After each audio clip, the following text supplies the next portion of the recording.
자, 우선 두 개의 국가를 우리가 생각하고 있었습니다. 이제 첫 번째 국가를 Country 1이라고 부르고 두 번째 국가를 Country 2라고 한번 불러보죠. Country 1, Country 2 모두 동일한 생산함수를 갖는데 다만 차이점은 두 국가의 생산성 수준 TFP 차이가 존재하고 또 두 국가의 1인당 자본 스탁의 차이가 존재합니다. 그래서 Country 1의 TFP 수준을 A1, 그 다음에 Country 1의 자본 스탁의 수준을 K1이라고 부르고요.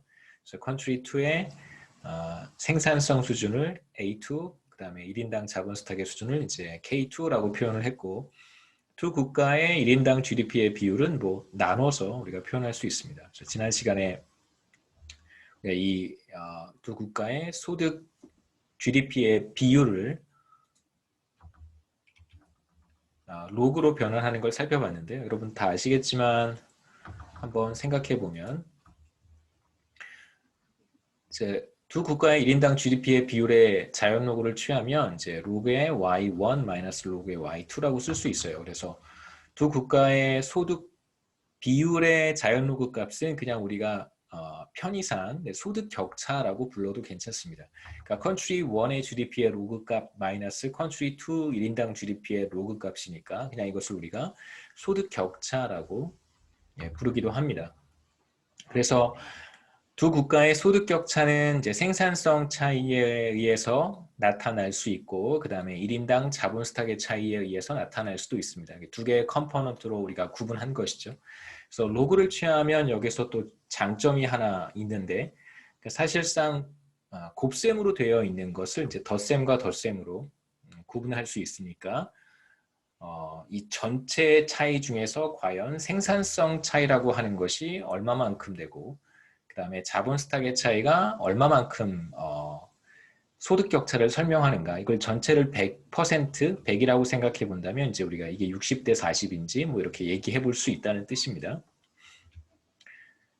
그 다음에 US, 차이나 이그젬플을 사용을 해서 1인당 자본 스탁의 비율과 1인당 GDP의 비율을 한번 비교해 볼 텐데요.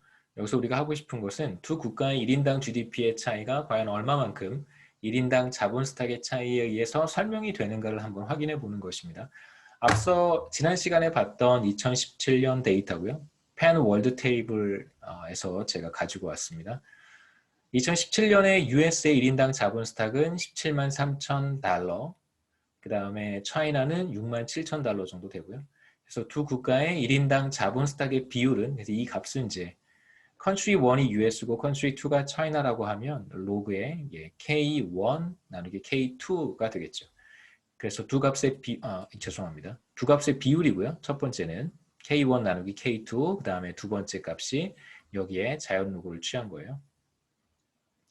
그래서 2.573의 자연 로그 값은 0.945가 되고 두 국가의 1인당 자본 스탁의 차이는 0.9다 이렇게 얘기할 수 있습니다.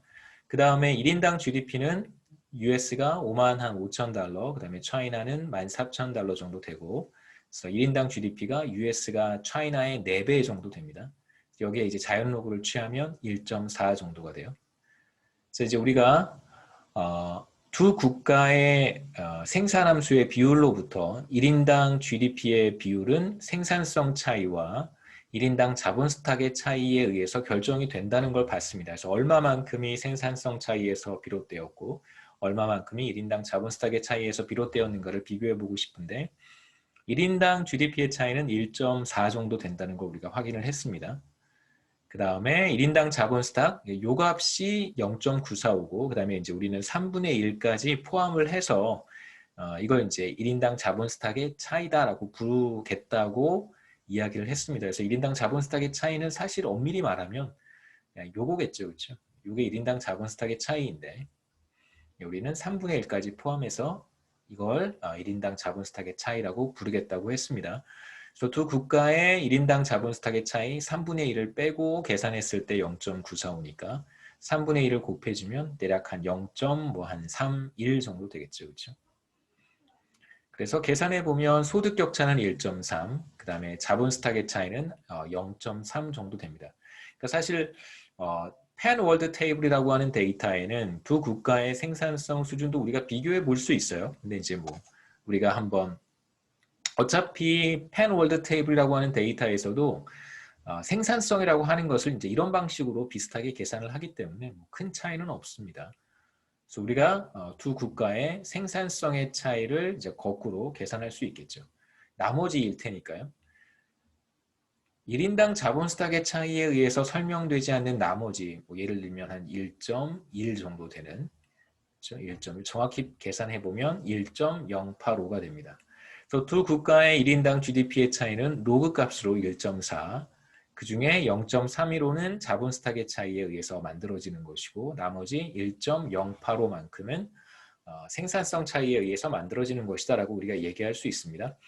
그래서 이걸 비율로 환산해서 보면 1.4만큼 되는 두 국가의 GDP 차이 중에서 대략 4분의 1도 되지 않는 값이죠. 0.3 정도는. 그래서 22.5%만큼이 1인당 자본 스탁의 차이에 의해서 결정이 되고 나머지 77.5%는 두 국가의 생산성 차이에 의해서 설명이 된다. 이렇게 얘기할 수 있습니다.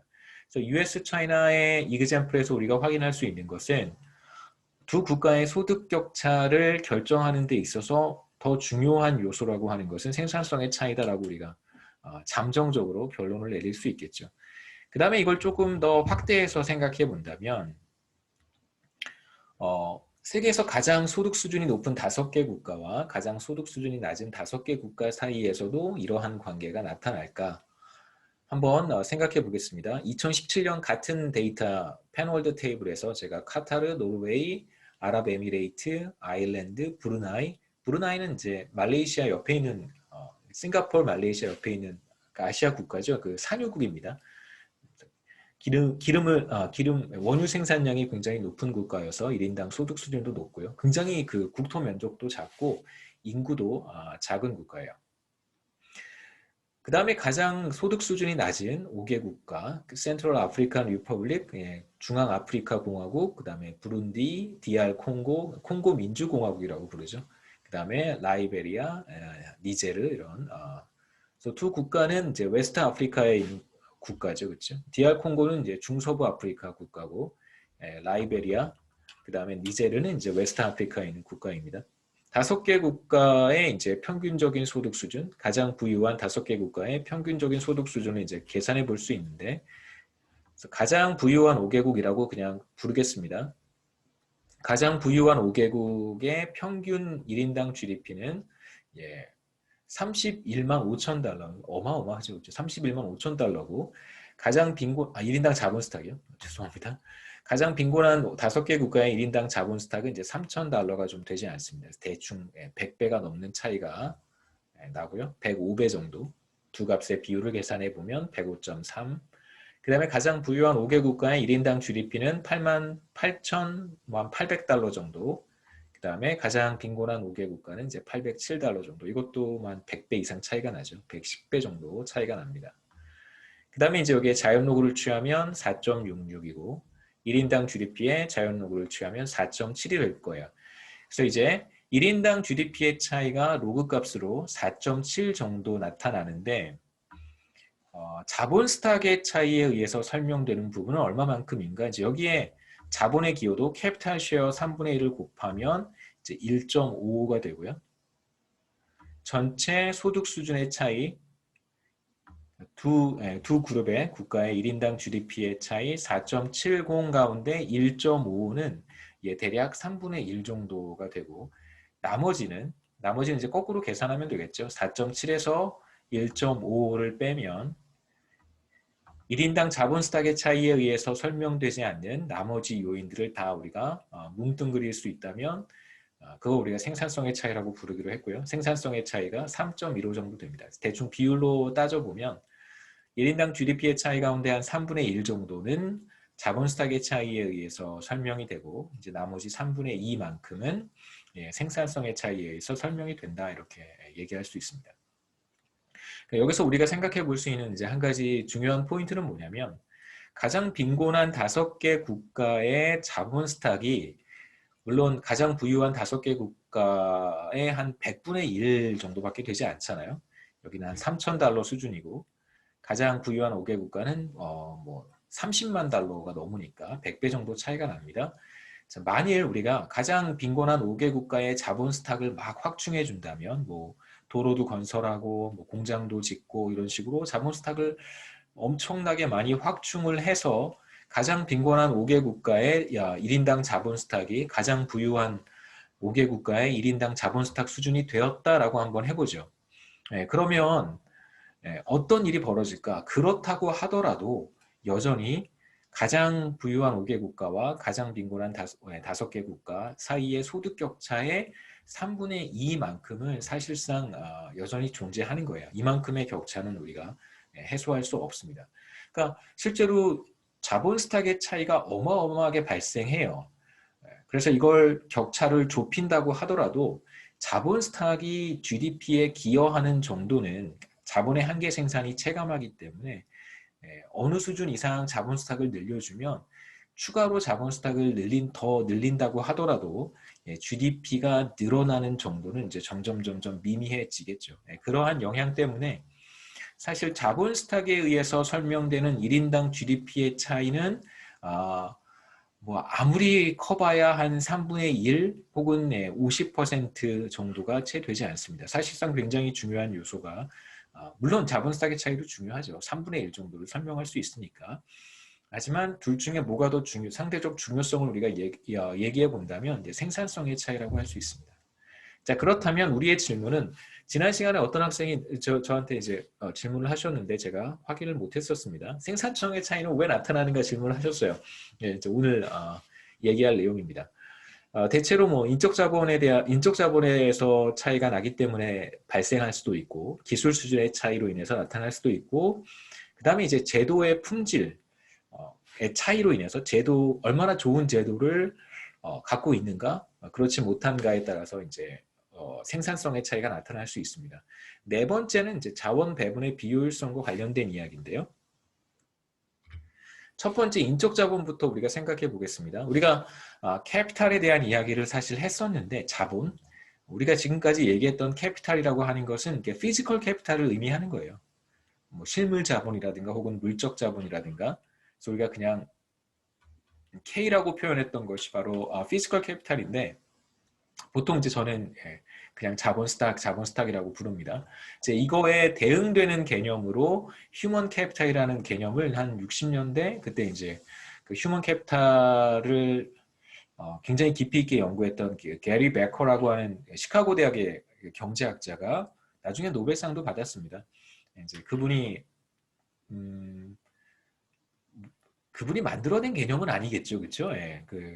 뭐 어느 정도 가지고 있었던 개념인데 굉장히 구체화시키고 많은 발전을 만들어냈습니다. 게리 베커라고 하는 경제학자가.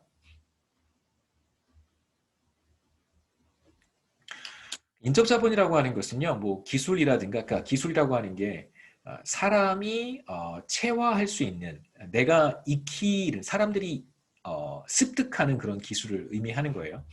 그런 기술이라든가, 그 다음에 이제 교육, 그 다음에 이제 여러 가지 경험들 이런 것들을 이제 총칭하는 것이라고 볼 수 있고 인적 자본과 그냥 피지컬 캐피탈의 중요한 차이점은 뭐냐면 피지컬 캐피탈이라고 하는 것은 그냥 이렇게 있는 거잖아요.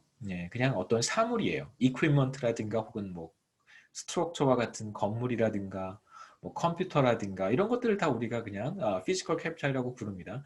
그거는 내가 사용하지 않으면 다른 사람이 사용할 수도 있어요. 내가 그 피지컬 캐피탈의 오너라고 하더라도 내가 직접 사용하지 않고 다른 사람이 그걸 사용할 수도 있습니다. 그런데 휴먼 캐피탈이라고 하는 것은 저한테 체화되어 있는 거예요. 그러니까 저한테 있는 거시경제학 지식을 제가 강의를 하거나 제가 논문을 쓰거나 뭐 강연을 하거나 그럴 때 그 지식이 나타나는 것이지 제가 아무것도 하지 않으면 제가 가지고 있는 휴먼 캐피탈이라고 하는 것은 그 누가 대신 사용할 수 없습니다. 그래서 휴먼 캐피탈과 피지컬 캐피탈의 중요한 차이점 중에 하나는 그것을 보유하고, 그러니까 휴먼 캐피탈의 경우에 그것을 보유하고 있는 사람이 실제로 일을 해야지만 발현되는 것이고요. 그리고 휴먼 캐피탈은 그 사람에게 체화되는 거예요. 그 사람에게 있는 것이죠.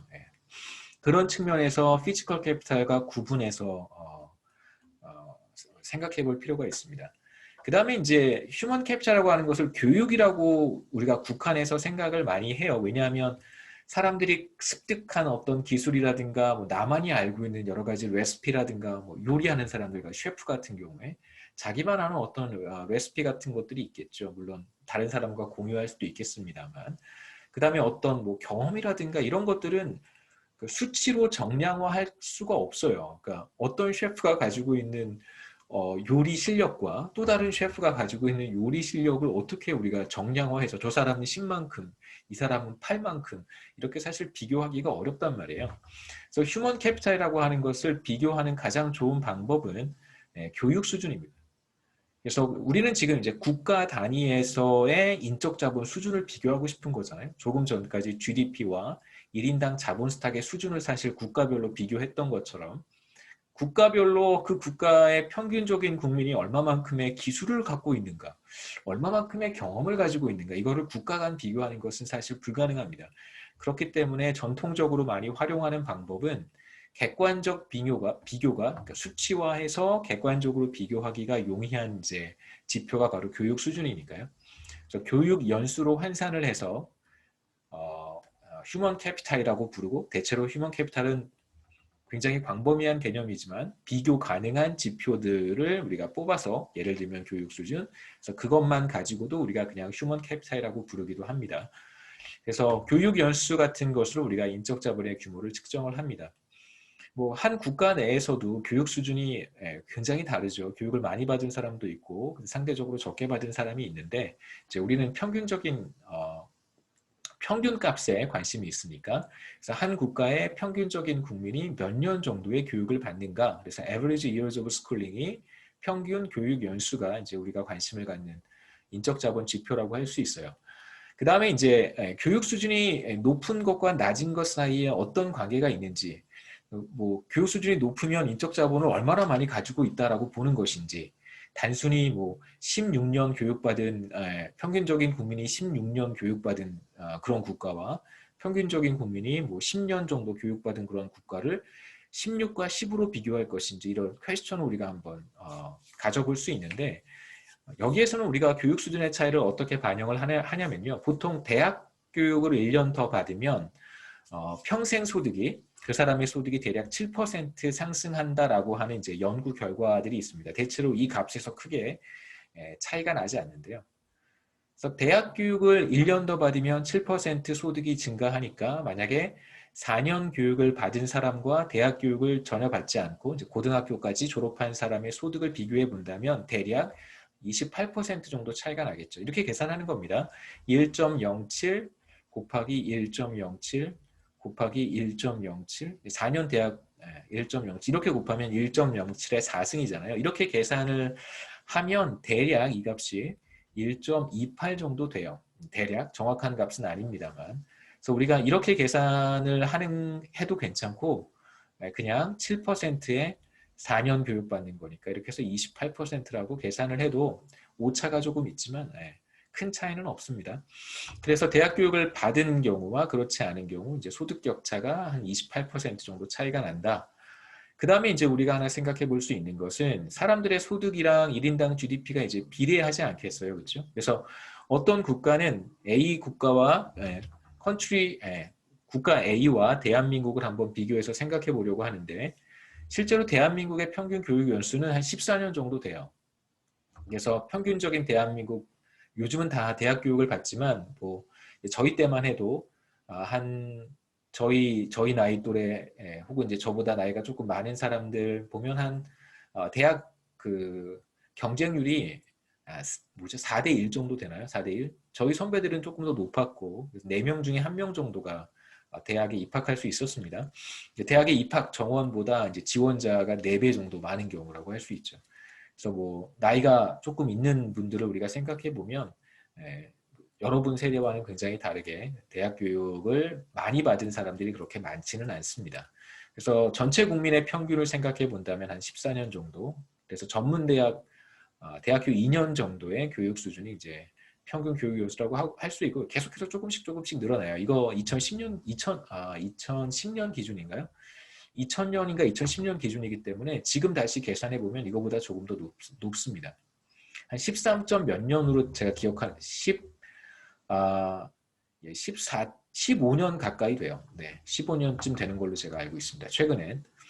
그 다음에 이제 우리와 비교 대상 국가 A라고 불러볼 텐데 이 국가의 교육 연수는 한 10년이에요. 그러면 대한민국은 국가 A보다 4년 정도 평균 교육을 더 받기 때문에 소득으로 비교해 본다면 소득이 이 국가에서 일할 경우 1달러를 받는다면 대한민국에서 일할 때 그렇죠? 예. 평균적인 교육 연수가 4년도 높으니까 47에 28, 7%에 4배해서 한 28% 정도 소득 수준이 높다라고 얘기할 수 있습니다. 그런데 이제 여기까지 이제 교육 수준에 대한 차이고요. 그래서 이렇게 비교하시면 좋습니다. 교육 수준의 차이는 사실 10년, 14년 해서 1.4배 정도 차이가 나는 거잖아요. 그렇죠? 교육 수준으로 비교하면 사실 뭐 한 40% 정도 더 높은 거예요. 대한민국이 국가 A보다. 그런데 우리가 생각해야 되는 것은 단순히 교육 수준이 높다 그래서 그게 뭐 교육 수준이 40% 높다. 그래서 인적 자본이 40%더 많다. 이렇게 얘기하지 않고 말씀드렸듯이 교육 수준에 따른 소득 증가율을 가지고 이제 두 국가의 인적 자본의 비율을 우리가 측정을 합니다. 단순히 교육 연수를 비교하진 않고요. 그래서 소득을 기준으로 비교해 보면 이제 한국의 교육 수준 차이에 따른 소득 수준의 차이가 한 1.28배 정도 발생한다라고 얘기할 수 있겠죠. 여기까지가 바로 교육 수준에 대한 인적 자본에 대한 이야기고요. 이제 나머지 정보들을 한번 간단하게 생각해 보면 1인당 GDP가 대한민국은 20이다라고 한번 해보고요. 그 다음에 국가 A는 10이다. 이렇게 가정해 보는 거예요. 그 다음에 1인당 자본 스탁은 계산의 편의를 위해서 한 1000 정도 되고 국가 A도 똑같아요. 자, 그 다음에 이러한 정보를 가지고 우리가 두 국가의 생산성의 차이를 얘기해 볼 수 있습니다. 1인당 GDP가 한국은 20이고 컨트리 A는 10이란 말이에요. Y죠. 그렇죠? Y, 한국을 Y라고 하죠. 그 다음에 이게 이제 A 코리아와 컨트리 A의 생산성 이렇게 비율로 결정이 될 거고요. 곱하기 그 다음에 1인당 자본 스탁의 3분의 1승 생각해 보면 한국은 1000의 3분의 1승이고 컨트리 A도 똑같은 규모의 1인당 자본 스탁을 가지고 있어요. 이건 당연히 없어지겠죠. 그래서 단순하게 계산을 해보면 두 국가의 TFP의 차이는 정확히 2배가 돼요. 그래서 한국이 컨트리 A보다 TFP가 2배 높은 것으로 나타납니다. 근데 여기서 이제 어떤 문제가 생기냐면 여기서 이제 제가 이 테이블을 만든 이유는 뭐냐면 휴먼 캐피탈이라고 하는 것을 우리가 고려하지 않으면 밑에 있는 정보만 가지고 우리가 비교해 이건 이제 우리가 생각하지 않는 거죠. 밑에 있는 정보만 가지고 우리가 TFP를 한번 측정해 본다면 한국의 TFP가 2배 더 높은 것으로 나타나요. 그런데 이 TFP에는 사실 뭐가 포함이 되어 있냐면 휴먼 캐피탈이라고 하는 것이 사실상 포함이 되어 있는 거예요. 그래서 다르게 표현하면 우리가 휴먼 캐피탈이라든가 이런 것들을 고려하지 않고 단순히 1인당 자본 스탁, 1인당 GDP 이런 것들만으로 TFP를 비교하게 되면 사실상 정확한 TFP의 비교를 하지 못할 수도 있다는 걸 제가 이 테이블을 통해서 보여드리는 것입니다. 그래서 대체로 실제로 우리가 이러한 비교를 할 때는 교육 연수, 휴먼 캐피탈 같은 것들을 다 고려하는데요. 마치 우리가 휴먼 캐피탈을 고려하지 못하면 휴먼 캐피탈의 차이가 TFP의 차이인 것처럼 잘못 해석될 수도 있다는 뜻입니다. 그게 이제 여러분 하나 생각하셔야 되는 것이고요. 그래서 휴먼 캐피탈을 우리가 고려하면 TFP의 차이는 그거보다는 조금 적겠죠. 그래서 교육 연수의 차이가 실제로 존재하니까 이만큼의 TFP 중에서 일부는 휴먼 캐피탈의 차이라고 볼 수 있어요. 순수한 의미의 TFP 차이는 2까지 되지는 않을 거예요. 그 다음에 이제 두 번째 말씀드리고 싶은 건 뭐냐면 그렇다고 하더라도 휴먼 캐피탈이라고 하는 것이 TFP에도 영향을 미칠 수 있습니다. 그러니까 전반적인 어느 한 국가의 평균적인 국민의 교육 수준이 높아진다는 얘기는 전반적인 국민들의 교육 수준이 높아진다고 볼 수 있잖아요. 그러면 그런 국가에서는 TFP가 상대적으로 높다라고 하는 그런 결과들도 있습니다. 그것도 한번 생각해 볼 수 있겠죠. 두 번째는 기술 수준의 차이인데요. 국가 간의 생산성 차이는 이제 기술 수준의 차이에 의해서도 나타날 수 있습니다. 그래서 보통은 소득 수준이 높은 나라들에서 많이 활용이 되는 기술들은 소득 수준이 비교적 낮은 국가에서 사용되는 기술들과 상당한 차이가 있는 걸 금방 여러분 보실 수 있습니다. 뭐 여행 같은 거 가보시면 아프리카 이런 국가들 비교적 소득 수준이 낮은 국가에 가보시면 뭐 자동차 수리하는 거 모습이라든가 뭐 아니면 실제로 공장 같은데 견학하실 일은 별로 없겠지만 저는 이제 개인적인 프로젝트가 있어서 정부 프로젝트 때문에 이제 뭐 이집트 같은 곳에 가서 무슨 뭐 직업훈련 학교 이런 것도 한번 견학을 하고요. 그 다음에 공장도 방문을 해서 어떤 식으로 생산이 이루어지는지 이제 이런 것들을 한번 본 적이 있는데 대체로 활용하는 기술에 있어서 상당한 차이가 있습니다. 뭐 당연히 소득 수준이 높은 나라일수록 이제 보다 조금 어드밴스드 되어 있는 기술을 사용하는 것이 일반적이고요. 그래서 기술 발전의 사례라고 한다면 뭐 고성능 컴퓨터, 슈퍼컴퓨터를 활용한다든가 훨씬 더 정교한 소프트웨어를 뭐 이용할 수도 있고요. 그 다음에 뭐 우리 잘 아는 뭐 빅데이터, 뭐 머신러닝이라든가 AI 뭐 이런 것들, 뭐 로봇 공학 이런 것들을 훨씬 더 굉장히 자유자재로 활용할 수 있는 그런 역량이 되는 것이고, 두 번째는 뭐 이제 메디컬 사이언스 분야에서 항암 치료에 효과적인 신약을 개발한다든가 뭐 여러분 우리 다 경험하고 있잖아요. 백신을 만들어낼 수 있는 국가가 굉장히 제한적이지 않습니까? 그렇죠? 그게 이제 그 국가의 기술 수준이라고 할 수 있겠죠. 그런 국가들이 바로 TFP가 높은 국가들이라고 우리가 말할 수 있어요. 뭐 의심의 여지가 없는 것이죠. 그 다음에 뭐 새로운 미사일 방어 체계를 구축한다든가 이런 것들도 우리가 기술 수준의 차이라고 생각해 볼 수 있습니다.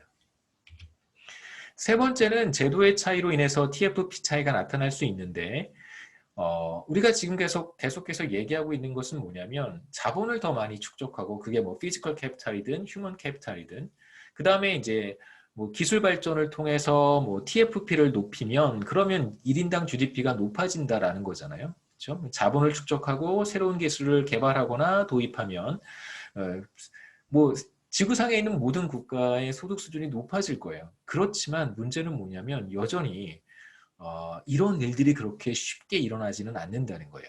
그러니까 자본을 축적하는 것도 그렇게 쉽지 않고 여전히 교육 수준의 차이는 존재하고 여전히 피지컬 캐피탈의 차이도 존재합니다. 여러분 보셨잖아요. 그 다음에 여전히 제가 아까 말씀드렸던 이집트 같은 국가 혹은 소득 수준이 그거보다 이집트보다 소득 수준이 더 낮은 국가들에서는 다른 국가들이 다 사용하고 있는 어떤 굉장히 유용한 기술들을 도입해서 사용할 수 있는데도 그러한 기술들이 도입되지 않는 걸 우리는 지금도 계속해서 보고 있어요. 한국도 마찬가지입니다. 우리도 다른 국가들의 굉장히 그 고도로 발달되어 있는 기술들을 도입해서 쓸 수 있는데도 우리도 그렇게 하지 않고 있어요. 여러 가지 이유가 있겠지만 여기서 이제 주목해 보고 싶은 건 뭐냐면 이제 제도의 차이입니다. 그러니까 서독과 동독, 그러니까 지금은 통일이 되었지만 통일 이전의 서독과 동독의 모습은 여러분은 잘 모르시겠지만 서독과 동독의 모습은 굉장한 차이가 있었습니다. 그 소득 수준의 차이가 제법 됐었어요. 지금 남한과 북한만큼의 차이는 물론 아니지만 당연히 이제 서독의 소득 수준이 동독의 소득 수준보다 높았습니다. 그런데 서독과 동독이 분리가 되기 전에, 그러니까 2차 세계대전 전에는 사실 뭐 서독이나 동독이나 다를 게 뭐가 있겠어요. 같은 나라가 그냥 분리가 된 거죠. 홍콩과 중국도 마찬가지고요. 지금은 뭐 이제 같은 나라가 되었지만 그 다음에 남한과 북한도 마찬가지입니다. 공통점은 뭐냐면 뭐 환경적인 요인이라든가 지리적인 요인, 그 다음에 문화적인 요인, 같은 역사적 백그라운드를 가지고 있고 그 다음에 뭐 인구 구성도 똑같죠, 그렇죠? 고향이 어디냐의 차이일 뿐이지 뭐 언어도 똑같고 똑같은 언어를 사용하고 외모도 똑같고 문화도 동일하고요. 공유하는 게 굉장히 많습니다만 두 국가가 분단이 되고 각자의 어떤 레짐이죠. 정치 체제, 제도 이런 것들이 이제 극명하게 갈라지면서 경제 성과가 극명하게 아주 갈라진 대표적인 사례라고 할 수 있습니다. 차이점은 정부의 형태, 그렇죠? 서독과 동독, 홍콩과 중국, 이제 홍콩도 중국과 같은 정치 제도를 거의 다 들어오고 있죠, 그렇죠? 정부의 정책, 그 다음에 법의 지배, rule of law. 이거 이런 법치라고 해석하시면 안 됩니다. 법치는 rule by law고요. 법치는 rule by law. 그러니까 법이 개떡 같아도 그게 잘 적용이 되면 그 법치 국가예요.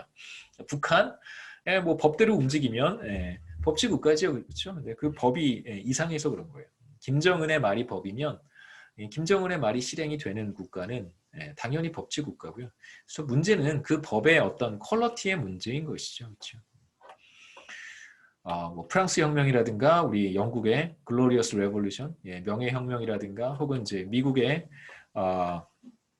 뭐죠? 수정헌법이라든가 이런 것이 공유하고 있는 그런 가치관들이 있잖아요. 근데 그런 가치관들이 법에 잘 녹아 있으면 그건 법의 지배가 아주 우수한 국가라고 할 수 있는데 그런 어떤 요소들이 그 국가의 헌법이라든가 어떤 파운데이션에 녹아 있지 않으면 그건 법의 지배가 형편없다 이렇게 얘기합니다. 중요한 건 법치가 아니고요. 법의 지배예요. 그러니까 잘못된 법을 국회에서 제정하거나 그러니까 이상한 법들을 자꾸 만들어내면 그건 법치일 수 있겠지만 제가 말씀드린 이상한 법은 정말 이상한 법입니다. 뭐 법의 지배가 좋다, 좋은 제도를 가지고 있다 이렇게 얘기할 수 없겠죠. 그 다음에 이제 사유재산권이 얼마나 인정되는가도 이 두 국가, 서독, 동독, 홍콩과 중국, 남한과 북한 사이의 중요한 차이점이라고 할 수 있고 지금 말씀드린 것이 바로 큰 틀에서 보면 제도, 인스티튜션이라고 할 수 있어요. 그래서 좋은 인스티튜션 혹은 제도의 품질이 좋은 국가에서 자본 축적이 용이할 것이고 인적 자본이든 물적 자본이든 그 축적이 용이할 것이고요. 그 다음에 기술 개발에 따른 어떤 재산권의 보호도 잘 되겠죠. 그런 측면이라고 생각해 보시면 됩니다. 좋은 제도를 확립한 국가들은 기술 개발, 투자의 유인이 형성이 되어서 기술 발전이라든가 자본 축적으로 이어질 수 있고요. 그러니까 지금도 그런 것 같아요. 지금도 그렇습니다. 전 세계의 몇몇 국가들은 외국 기업들이 투자를 하잖아요.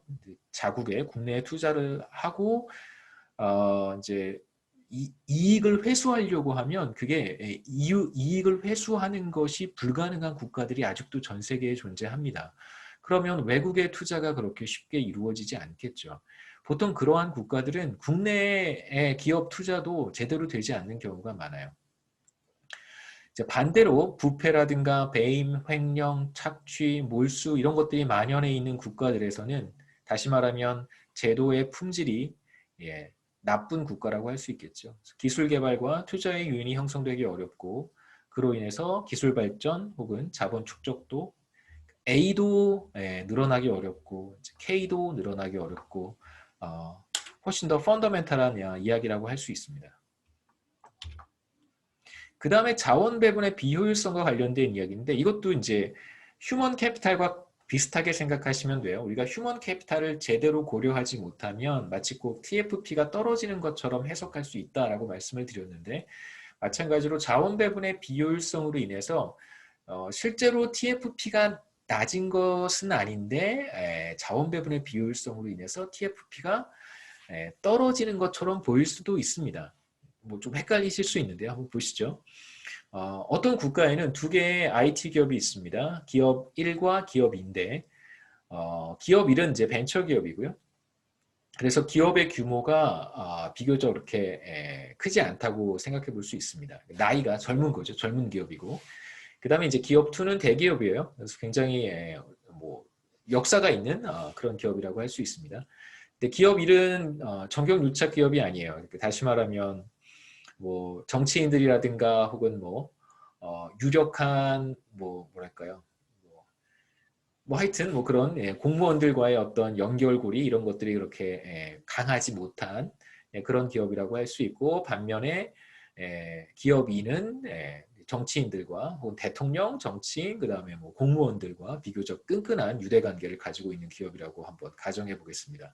그래서 기업 2 같은 경우에는 뭐 유력한 정치인들을 뭐 임원으로 과거에 뭐 국회의원을 한 사람들을 뭐 임원으로 임명한다든가 그 다음에 이제 뭐 고위 공무원들이 퇴직하게 되면 이 사람들을 이제 뭐 사회 이사라든가 혹은 뭐 임원으로 임명한다든가 뭐 이런 일들을 이제 매우 잘하는 그런 매우 끈끈한 정경유착 기업이라고 가정해 보겠습니다. 그러면 우리가 생각해 볼 수 있는 게 기업 1 같은 경우에는 이제 자본 조달이 그렇게 용이하지는 않을 거예요. 그냥 이제 다른 기업처럼 자본 조달을 하겠죠. 만약에 기업 1이 굉장히 유망한 기업이에요. 상당한 기술력을 보유하고 있고 자본 조달이 잘 된다면 매우 혁신적인 기술들을 창출해낼 수 있는 프로미싱한 기업이라고 한다면 실제로 이런 경우에는 자본 조달이 쉽지 않을 수 있습니다. 그러니까 그걸 누군가 평가하고 이 전망, 그다음에 이 기업의 어떤 가능성이라든가 미래의 가치를 누군가 평가를 해서 투자를 해야 될 텐데 금융기관들은 사실 어떻게 보면 이제 벤처 캐피탈이 아니라 일반 한국과 같이 조금 낙후되어 있는 그러한 이제 금융시장에서는 앞으로 성공할 가능성을 보고 투자를 하지는 않습니다. 그렇죠? 네. 그 담보가 있는지, 이 기업이 부동산이 좀 있는지, 뭐 그런 거 보고 대출을 해주죠, 그렇죠? 기업들한테.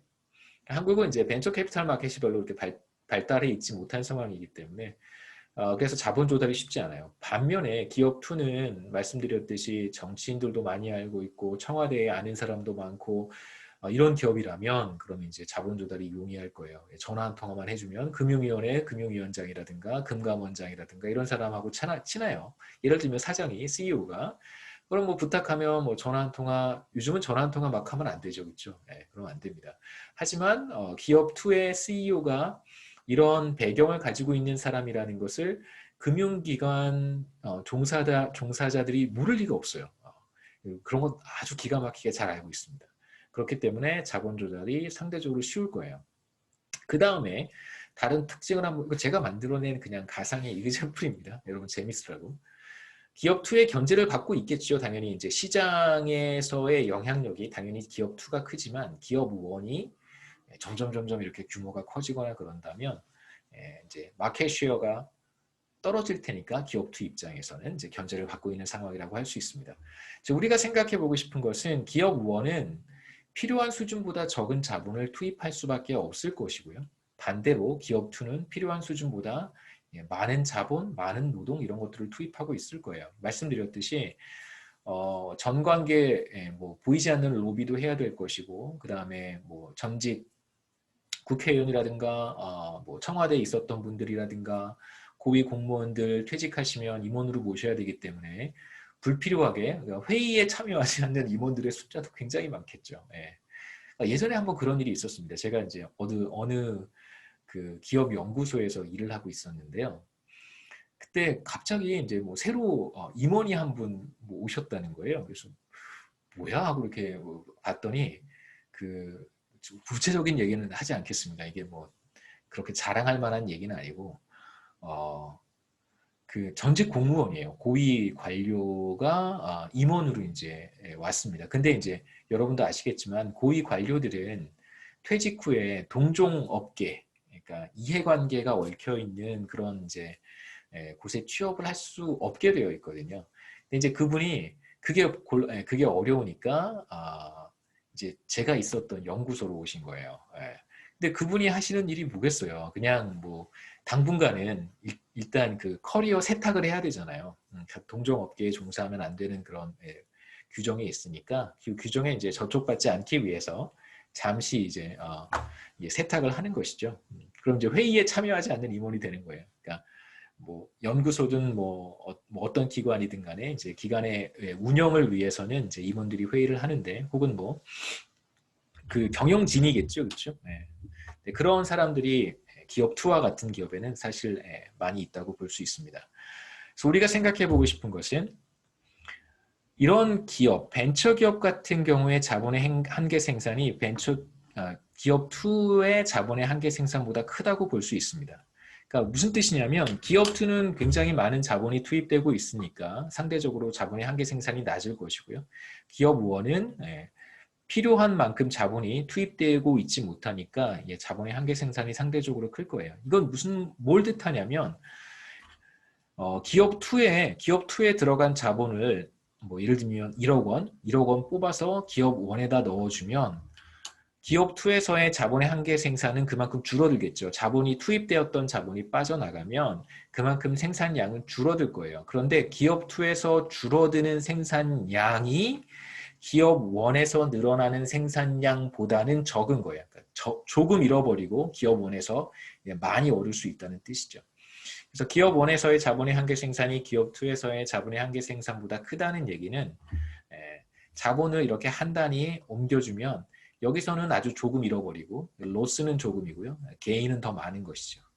그럼 어떻게 하는 게 좋은 거예요? 계속 빼서 기업 1한테 주는 거죠.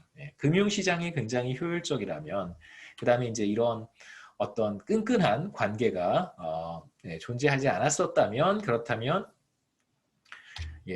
경제 전체의 산출량은 조금 더 늘어날 수 있는 여지가 있는 것입니다.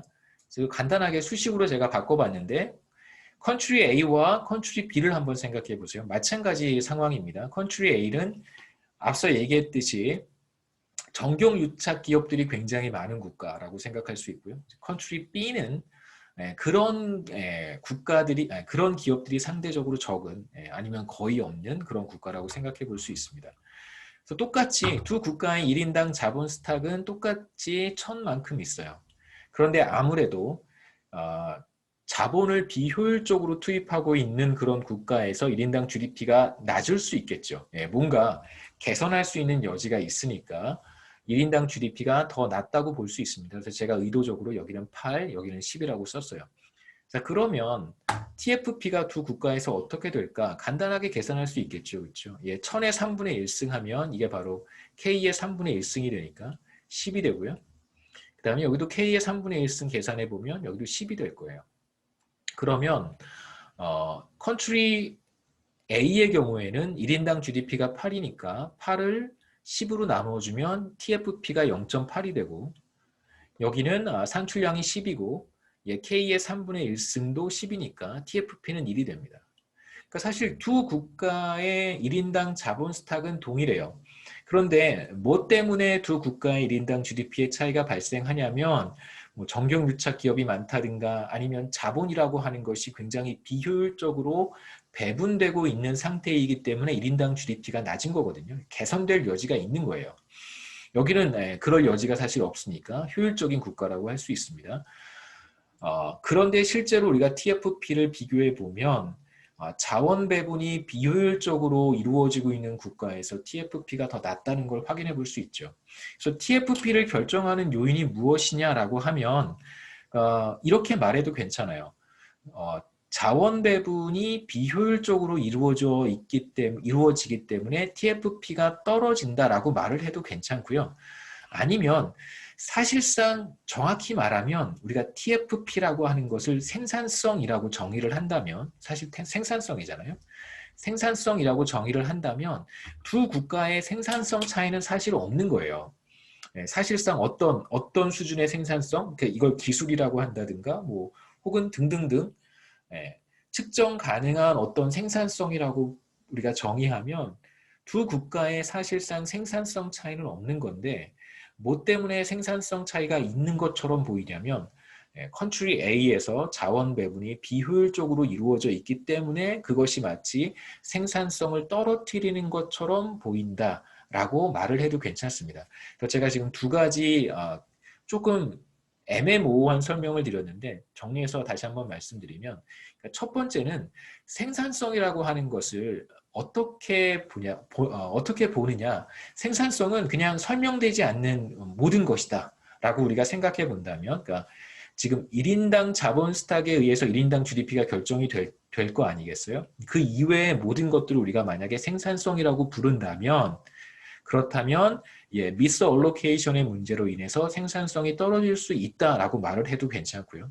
두 번째는 생산성이라고 하는 것을 실제로 측정 가능한 어떤 기술 수준이라고만 우리가 국한해서 생각해 본다면 실제로 두 국가의 생산성 차이는 존재하지 않지만 자원 배분의 비효율성 때문에 생산성이 떨어지는 것처럼 보일 수도 있다 이렇게 얘기할 수도 있습니다. 그러니까 두 말은 생산성을 우리가 어떻게 정의하느냐에 따라서 조금 다르게 설명하는 것이지만 either way 둘 다 뭐 틀린 표현은 아닙니다.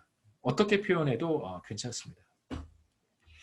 그래서 국가 A는 자원 배분의 비효율성 때문에 1인당 GDP가 하락하고 그로 인해서 생산성의 차이가 발생하는 것이고요. 이럴 때 이 생산성이라고 하는 것은 1인당 자본 스탁에 의해서 설명되지 않는 나머지 부분이라고 하는 의미로 받아들이시면 좋을 것 같고요. 그 다음에 이제 실제로 TFP 차이는 아니에요. 그러니까 미스올로케이션과 어떤 기술 수준에 따른 생산성의 차이를 우리가 구분해 본다면 이게 뭐 사실 미스올로케이션 때문에 기술 수준이 떨어지는 것은 사실 아니잖아요. 그렇죠? 그렇기 때문에 TFP 차이는 아니지만 미스올로케이션의 문제를 고려하지 않았다면 이게 마치 기술 수준의 차이가 있는 것처럼 보일 수도 있다는 거예요. 우린 지금 컨트리 A와 컨트리 B에 어떤 문제가 있는지를 알고 간단한 이그젬플을 만들어서 비교를 하는 거지만 컨트리 A가 비효율적인 국가인지 아니면 효율적인 국가인지 몰라요. 컨트리 B가 효율적인 국가인지 비효율적인 국가인지 우리가 몰라요. 데이터만 본단 말이에요. 그렇다면 TFP 차이가 발생해요. 그럼 이거를 우리가 미스올로케이션의 차이라는 걸 인지하지 못했다면 그러면 생산성의 차이가 있는 것이죠. 그래서 거꾸로 돌아가 보면 미스올로케이션이라고 하는 것이 TFP의 차이를 만들어낼 수도 있다는 뜻입니다. 여기까지가 4장 생산 모형의 이야기인데 혹시 질문 있어요?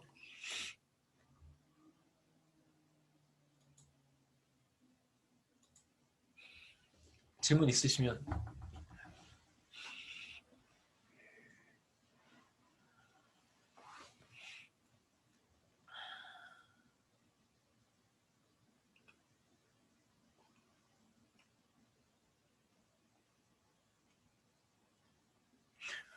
예, 그러면 이제 5장 우리 슬로우 성장 모형에 대한 이야기를 시작하겠습니다.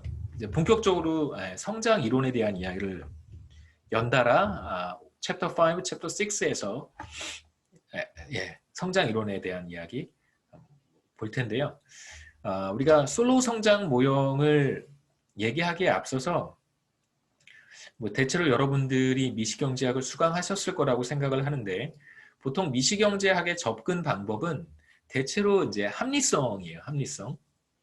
미시경제학을 잘하는 방법은 합리적 사고가 잘 되면 그다음에 합리적 사고와 그다음에 약간의 이기심 이런 거죠. 그렇죠? 예, 이기심. 네. 그러니까 self interested 된 어떤 그런 그러니까 뭐 그런 어떤 약간의 이기심 뭐 이런 것들을 가지고 접근을 하면 미시경제학의 문제는 대체로 다 해결할 수 있습니다. 근데 거시경제학의 문제는 뭐냐면 합리적 사고와 논리성이 있으면 미시경제학은 크게 어렵지 않아요. 근데 많은 학생들이 거시경제학을 스터디하면서 어려움을 겪는데 그게 뭐냐면요. 거시경제학은 이게 그 집합의 결과잖아요. 그러니까 집계해서 나타난 거예요. GDP라고 하는 것은 여러 개인들과 기업들의 어떤 집단적 의사결정의 결과물이란 말이에요. 이게 어떻게 변하는가를 스터디하려면 개인의 합리적 사고만 가지고는 사실 쉽지는 않습니다. 그래서 거시경제학은 미시적인 여러 가지 이론들을 다 이렇게 차곡차곡 쌓아서 모형을 만들고요. 그러니까 단순히 합리적 사고만 가지고는 접근하기 좀 어려운 거시경제학을 잘하는 방법은 모형을 통해서 세상을 바라보는 그런 연습을 좀 하시면 거시경제학을 하시는데 조금 도움이 되지 않을까 생각합니다. 거시경제학은 기본적으로 모형이에요. 그 이유는 말씀드렸듯이 개개인들의 의사결정을 우리가 집계한 것이기 때문에 그렇습니다. 그래서 거시경제학자들이 조금 좀 멍청하죠, 그렇죠? 합리적 사고도 필요하지만 뭐 미시경제학자들이 훨씬 더 스마트하고 스마트하죠. 대체로 미시경제학자들이 좀 스마트합니다. 거시경제학자들보다. 거시경제학자들이 좀 그렇죠. 네. 4장 생산 모형에서 1인당 GDP의 차이가 1인당 자본 스탁의 차이와 생산성의 차이에서 비롯된다는 걸 보았는데 이제 우리의 질문은 그거예요. 그렇다면 1인당 자본 스탁의 차이는 왜 발생하는 것이며 그 다음에 생산성, 그러니까 TFP의 차이는 왜 나타나는 것인가가 이제 우리의 그 다음 질문이어야 되는 것이죠. 다시 한번 말씀드리면 1인당 GDP의 차이가 왜 나타나는가가 우리가 중간시험 전에 경제 성장에서 다뤄야 되는 굉장히 중요한 퀘스천인데 그 퀘스천의 어떤 실마리를 제가 보여드렸습니다. 4장에서 생산 모형을 통해서 생산함수를 가지고 접근했더니 TFP와 1인당 자본 스탁에 의해서 1인당 GDP가 설명이 된다는 걸 확인을 했고요. 그럼 이제 이어서 각각의 컴포넌트들이 왜 국가별로 차이가 생길까? 이게 이제 우리의 다음 질문이 되어야 되는 것이죠. 그래서 5장에서는 국가 간의 자본 스탁의 차이가 왜 나타나는가를 먼저 보고 6장 라머 모형에 가서는 혹은 아이디어 모형에 가서는 이제 TFP 차이가 왜 나타나는가를 보도록 하겠습니다. 그래서 여기에서 우리가 보려고 하는 모형은 이제 솔로우 그로스 모델이고요. 솔로우는 MIT 교수고요. 로버트 솔로우입니다. 이름은 풀네임은 이제 로버트 솔로우고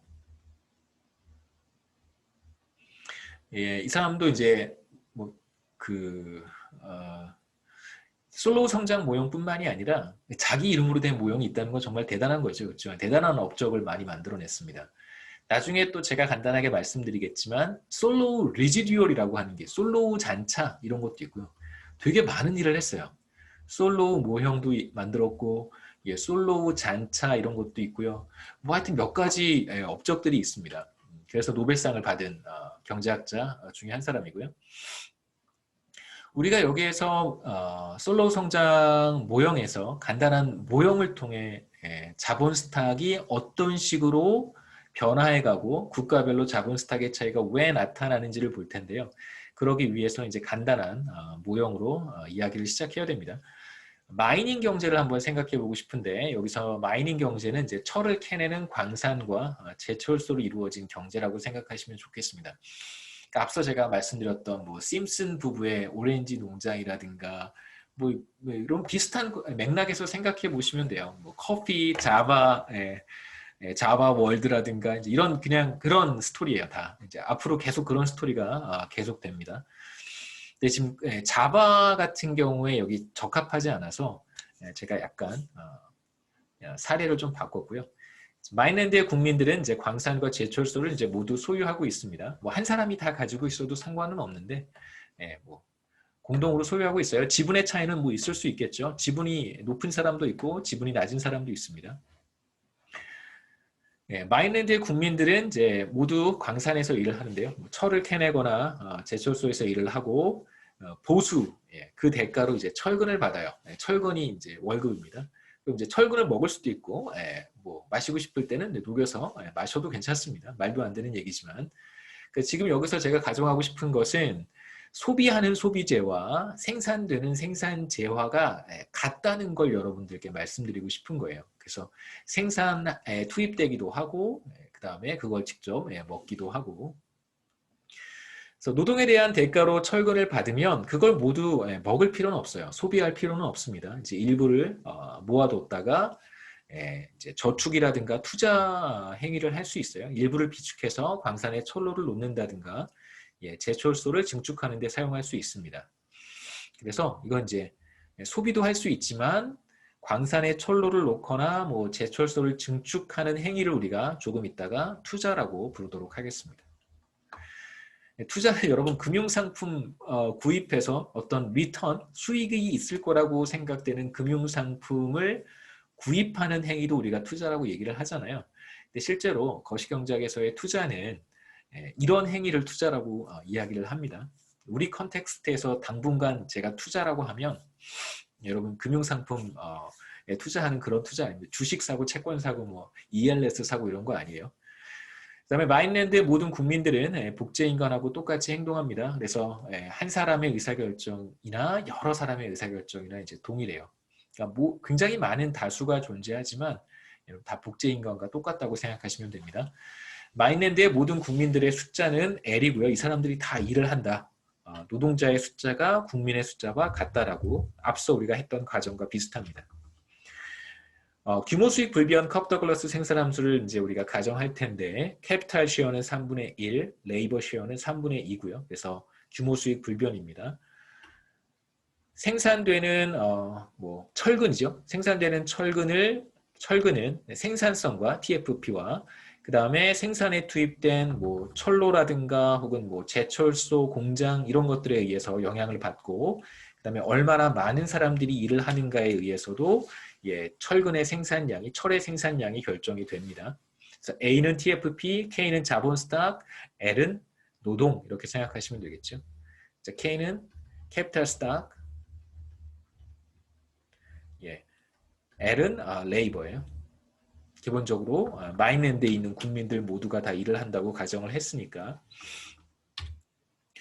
그 다음에 생산함수 양변을 L로 나눠서 우리가 1인당 GDP와 1인당 자본 스탁의 관계로 바꿔서 표현해 보겠습니다. 우리 지난 시간에 했던 거니까요. 스킵하고요. 자, 이 생산함수의 양변을 L로 나누어서 이제 1인당 산출량, 1인당 생산량, 혹은 뭐 1인당 산출량, 그 다음에 결국은 이게 GDP와 같아지니까요. 그냥 1인당 GDP라고 불러도 좋습니다. 무방합니다. 국민계정, 실제로 한 국가의 국민계정이죠. 내셔널 인컴 어카운트를 들여다보면 국민소득이라고 하는 지표와 GDP라고 하는 지표가 다 달라요. 조금씩 차이가 있어요. 뭐를 빼고 뭘 더하고 뭐는 포함이 되어야 되고 이제 정확한 개념들이 있는데 거시경제학에서는 그 차이를 이렇게 세세히 다 구분하지는 않습니다. 그러니까 왜냐하면 그게 우리의 목적이 아니잖아요. 우리의 목적은 크게 왜 경제가 성장하는지, 그 다음에 왜 경기 변동 현상이 나타나는지, 왜 어떨 때는 경제가 침체가 되고 어떨 때는 과열되는지 이런 것들을 설명하는 것이 거시경제학의 목표이기 때문에 그걸 굳이 뭐 국민소득은 이걸 더하느냐 빼느냐, GDP에는 이게 들어가느냐 마느냐 이런 거는 그렇게 우리는 굉장히 큰 일을 하는 사람들이에요. 그래서 예. 그렇기 때문에 그런 중요합니다만 국민소득을 어떻게 정의할 것이냐 중요합니다만 상대적으로 우리가 해야 되는 어마어마한 작업과 비교했을 때는 이제 그 정도는 우리가 그냥 넘어갈 수 있습니다. 그 다음에 스몰 K는 1인당 자본 스탁. 그러니까 마인랜드에 있는 전체 광산의 규모라든가 제철소의 규모라든가 이런 것들을 거기에 투입된 철들이겠죠. 그 철들을 국민의 숫자로 나눈 것입니다.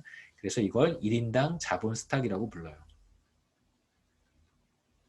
말할 때는 스탁이라고 하고 쓸 때는 스톡이라고 합니다.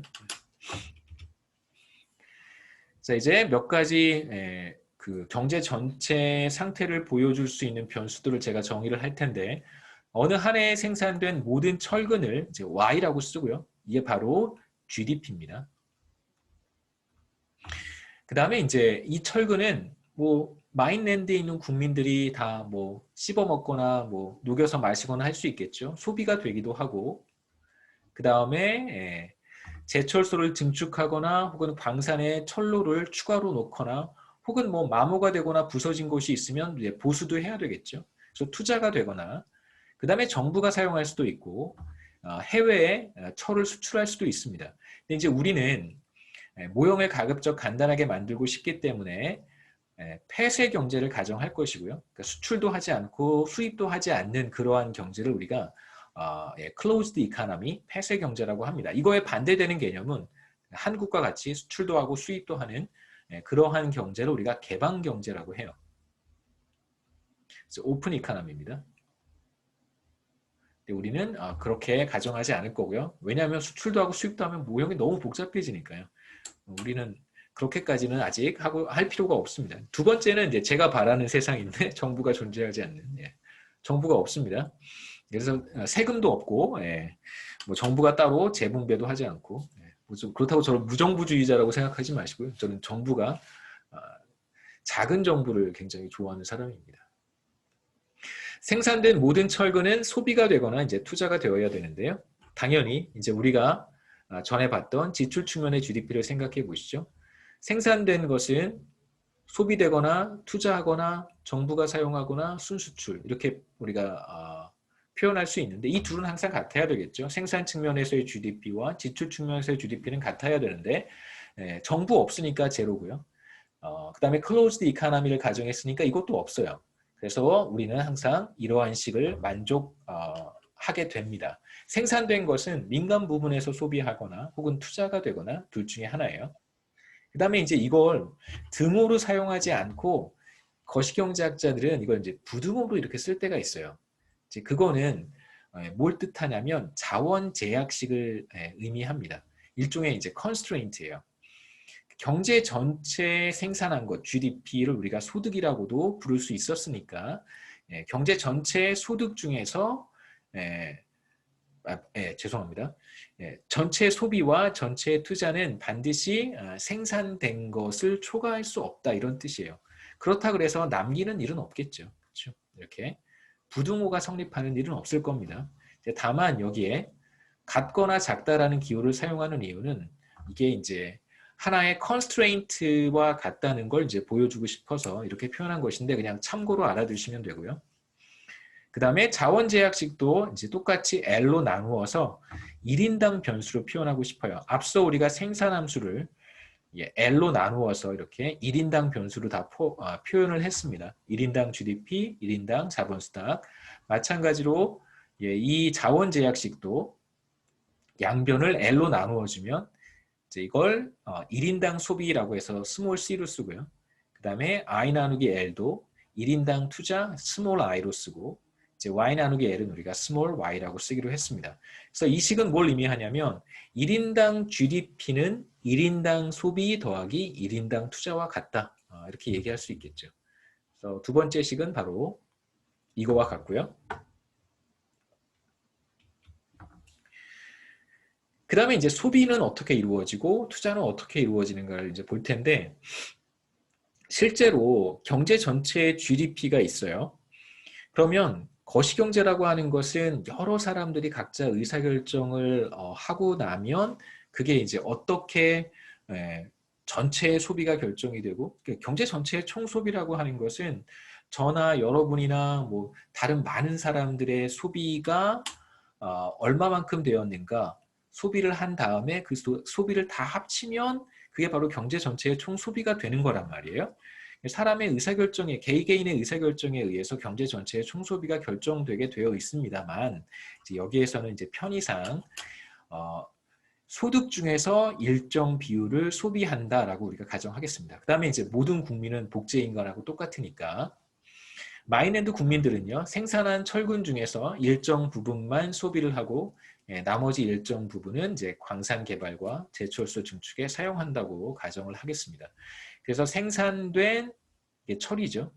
소득이라고 불러도 괜찮습니다. 우리 철은 먹거나 마실 수도 있으니까. 그 다음에 그걸 동시에 투자하는 데도 사용할 수 있다고 했어요. 그래서 Y 중에서 일부만 투자를 하고요. S만큼은 투자를 하고 1-S만큼은 소비를 한다. 그래서 S는 뭐 예를 들면 0.5 이런 값이라고 생각하시면 됩니다. 그래서 half and half, 반은 투자하고 반은 소비한다. 이렇게 생각할 수도 있겠죠. 그래서 Y 중에서 일부는 S만큼은 투자를 하고요. 그 다음에 1-S만큼은 이제 소비를 해요. 그러면 우리가 앞서 봤던 자원제약식이라고 하는 것이 성립하겠죠. C 더하기 I는 Y 또는 1인당 변수로 표현했을 때는 small c 플러스 small i는 small y 여전히 성립합니다. 그 다음에 마찬가지로 투자, 소비 이러한 변수들도 경제 전체의 투자, 경제 전체의 소비니까 인구로 나눠서 1인당 투자, 1인당 소비로 이제 표현해 볼 거예요. 그래서 양변을 똑같이 L로 나누어 주면